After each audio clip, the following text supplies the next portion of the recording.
If you're a advocate and a big fan like me for physical media, you know that it is dying. No matter how you put it, it's dying. I mean, at least here in Australia, a lot of big studios like a Disney are pretty much full on pulling out of the physical media game, meaning that a lot of new releases are just not being sold, and no matter how much you wanted to pay for it, you can't purchase them here in Australia.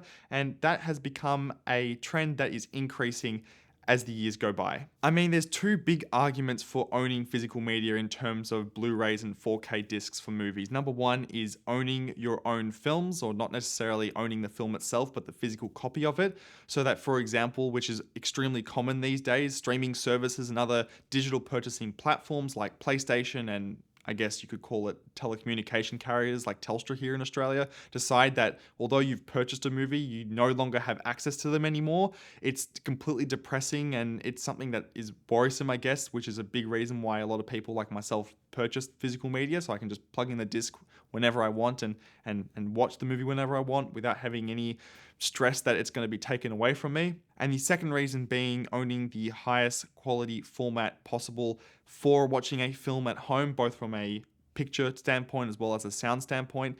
A lot of streaming services out there, even if you've got the best streaming services and the best internet connection, you'll always get a portion of the experience given that everything needs to be streamed to you and there's a lot of compression and everything and all that nonsense, I guess.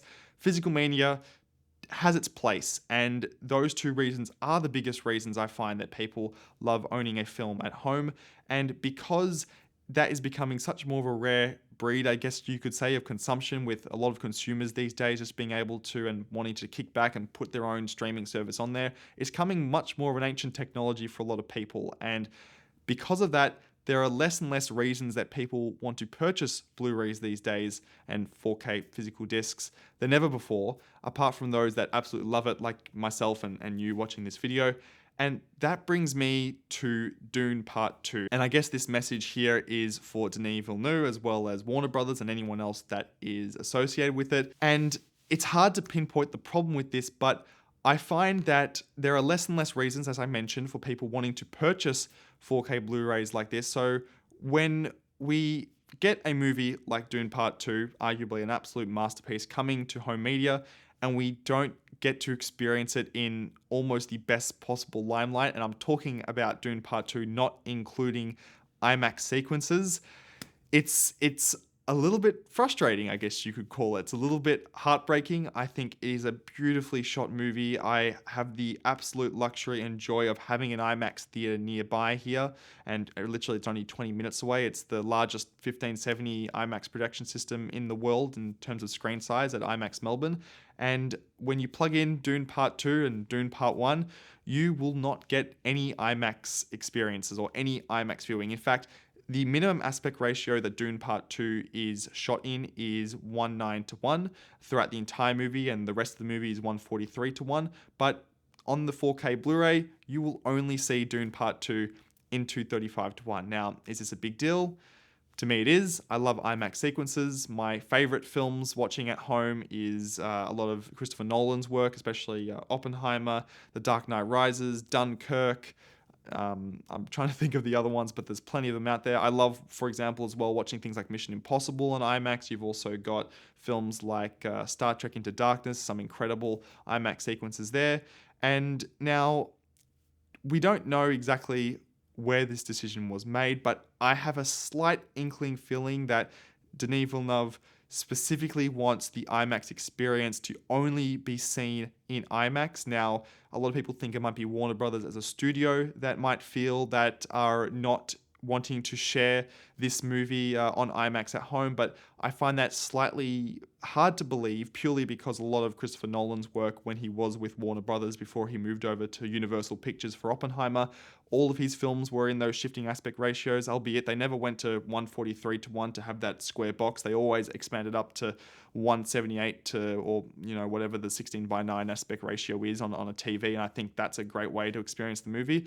But for some strange reason, all of Denis' movies have never ever expanded beyond 2:35. I know for a fact that Blade Runner 2049, one of my personal favorite movies out there, in fact I've got the poster for it up on my wall over here, that was shot in an open matte 16:9 aspect ratio, but the disc and Blu-ray disc that is taken home to watch here is only in 239:1, despite that 16:9 aspect ratio existing that you can only see at IMAX theaters. And if you watch Dune Part 1 as well, that's the same thing. You can only see it in letterbox 239:1 versus the IMAX shifted aspect ratios. And look, I know those films aren't shot in true IMAX, like they're not shot on IMAX film cameras if you want to define true IMAX like that, but still they are shot in expanded aspect ratios, and I think that they should be at home, because I guess my biggest argument for that is that Blu-ray is dying, 4K physical media is dying, there's less and less reason for people to want to buy it, and removing stuff like this just creates more reasons for people not wanting to have to grab it. So and also the other big reason too is that there's a lot of people out there that don't have access to IMAX theaters, not even true IMAX theaters. You could call it LIMAX theaters or whatever you want to call it. People don't have access to those type of theaters out there. And I think that bringing something like this to home media is something that should be done. Unfortunately, it hasn't been done yet, and who knows why. My gut feeling is that this is at the discretion of the filmmaker and not the studio. I think that Denis dodged a question not too long ago in terms of someone asking him about what the 4K home release is going to be. I was lucky enough to see the first Dune in 143 IMAX, and it was, can you please get the home video release to have the 178 jump to the IMAX? Because the first Blu-ray didn't have those jumps, and I'm hoping that the second video home release... There will be, I think that IMAX are planning to do release of the Blu-rays with... I think we did it for part 1.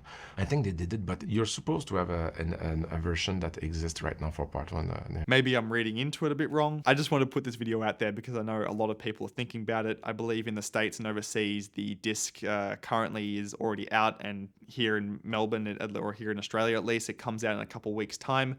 But I think the thing is already done, but maybe in the future there will be an IMAX release. But in the end, please, Denis, let's bring it in the future. I know you love cinema. I know the movie experience is really important in theaters, but I think that a lot of people would love to see it. And I want to end this video by saying that I don't know whose decision this is to not include this format on home media discs. I don't know where the buck stops in the end. It may not be Denis. I just want to get more people talking about this in the end. I loved Legendary Pictures and Warner Brothers and Denis collaborating on this movie. I think it's close to a perfect movie out there, and I watched it 4 or 5 times in theaters. I'm a big fan of it in the end, like a lot of people. And it's great that movies like this are being made in 2024 rather than just the straight to streaming movies that you get a lot of the time. But in the end, maybe I'm a little bit too late for this, but I think I just thought I wanted to share my thoughts on this. But what do you think? I'm keen to hear your thoughts in the comment section below. Do let me know what movies you like to collect with 4K Blu-rays. And I reckon in 20 years' time right now, although they're cheap to buy secondhand now, I reckon these 4K discs are going to be a rare find. Collector's items, as you could say. But that's all I have to say for now. Stay safe out there, and of course, do take care.